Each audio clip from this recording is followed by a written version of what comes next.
weird sensation. I had no visual reference on anything, so I thought I was really suspended in space.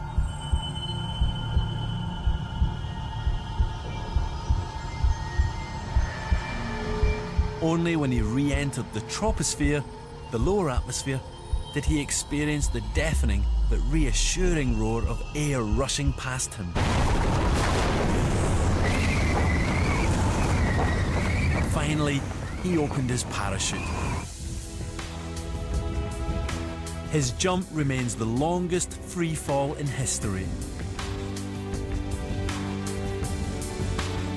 Just 15 minutes after he jumped, Kittinger was back on the ground.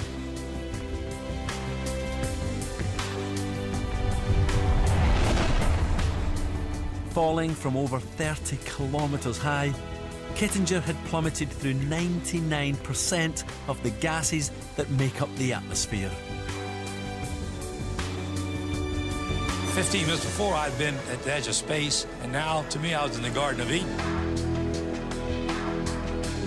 I mean, we really don't appreciate what a beautiful planet we have. Although Kittinger had jumped from high in the stratosphere, he still didn't reach the furthest edge of our atmosphere. Above are two more protective layers, so wispy and tenuous they barely exist, but they're both vital for our planet. Beyond the stratosphere, at about 50 kilometres, lies the third layer, the mesosphere. It's this layer that protects us from meteors. When we see a shooting star, it's actually a meteor burning up high in the atmosphere.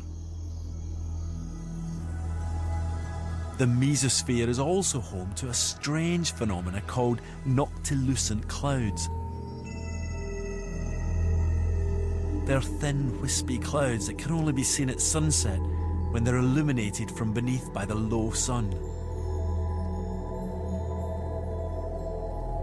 Finally, beginning at 85 kilometres, there's the fourth layer, the thermosphere. The atmosphere is so thin here that beyond 100 kilometres is declared to be the beginnings of space.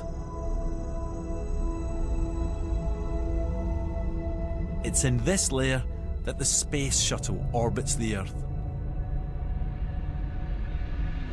It's also out here that the sun's lethal solar wind is intercepted by Earth's magnetic field and diverted towards the poles, creating the aurora.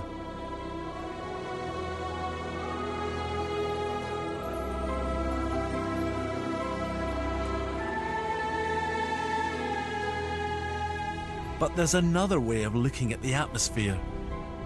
If you could unwrap the atmosphere from the surface of the Earth and put it all into a ball, this is what it would look like. In fact, the volume of the atmosphere is just 5% of the Earth.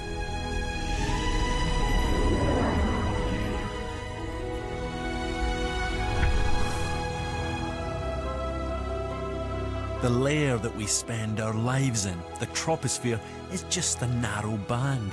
It's that thin blue line around our planet.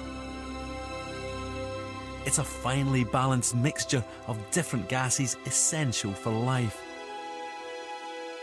But it also has a physical presence.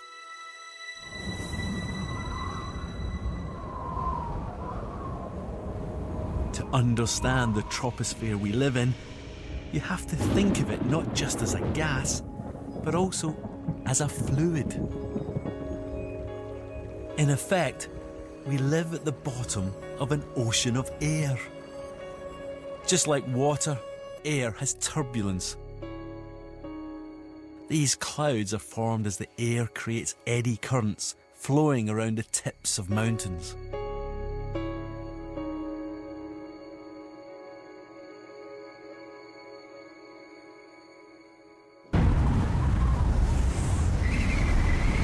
Tornadoes are like giant whirlpools.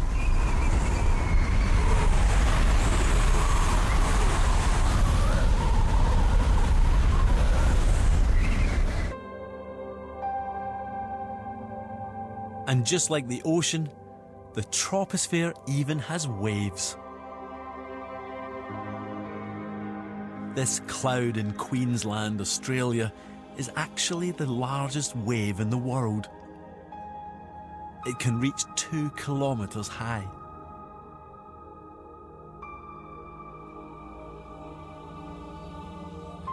It forms regularly when a band of moist sea air approaches a long, straight coastline, where it's forced to rise by the land. As the air cools, it condenses to form a cloud, which then rolls inland at 40 kilometres an hour. Visible evidence of the ocean of air above us. And just like any fluid, the atmosphere has a weight. It presses down on each square centimetre of our bodies with a force of 1 kilogram. It's like having a small car parked in your chest. The only reason that we don't collapse in a heap is because the air inside our bodies balances the pressure outside.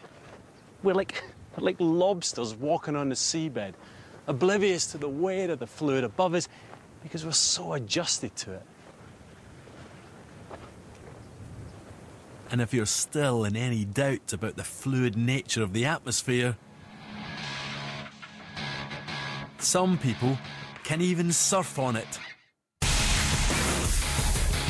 Admittedly, it's a little trickier than traditional surfing, which is why it's best left to an expert like Troy Hartman. Now, the air is fluid! I'm definitely standing on a surface here! Troy isn't just falling vertically through the air, he can move horizontally too.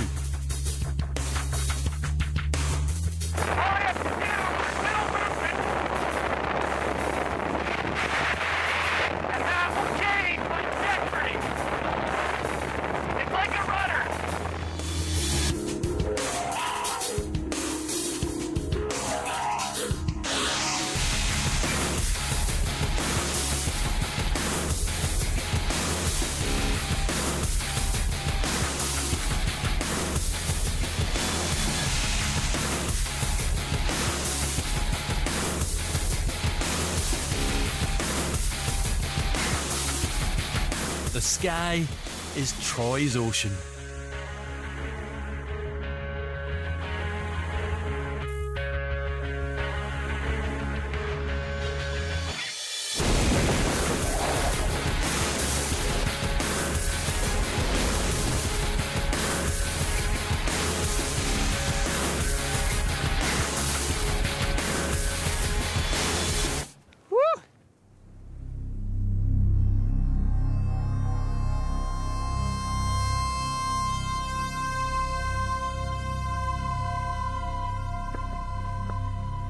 Once you come to terms with the idea that the atmosphere is a fluid, you realise it has some extraordinary consequences.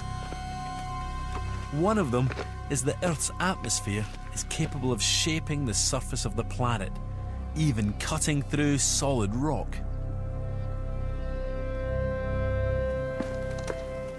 I'm on my way to a very special place. A place where you can really see how powerful the atmosphere can be. Only a few people every day are granted the honour of walking the 3-mile path to get there. But there's a good reason for that. This rock formation in Arizona is one of the most precious geological sites on the planet. Wow, look at this. It is so beautiful. Look at it. It's like being inside a giant sculpture. Geological piece of art.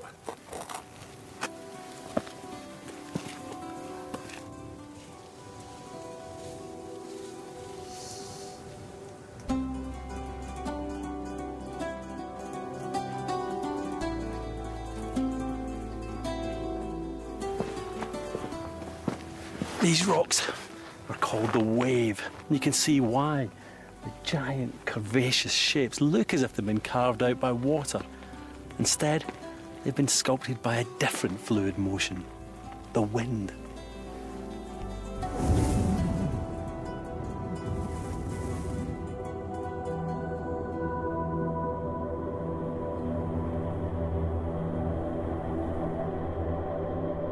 As it buffets these sandstone rocks, the wind wears away grains of sand, picking them up and carrying them.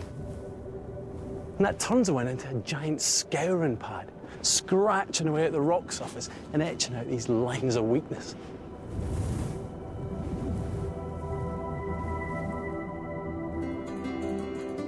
This place has formed over hundreds of thousands of years, which may seem a long time, but in geological terms, this is a blink of an eye, which just goes to show the raw power of the air around us.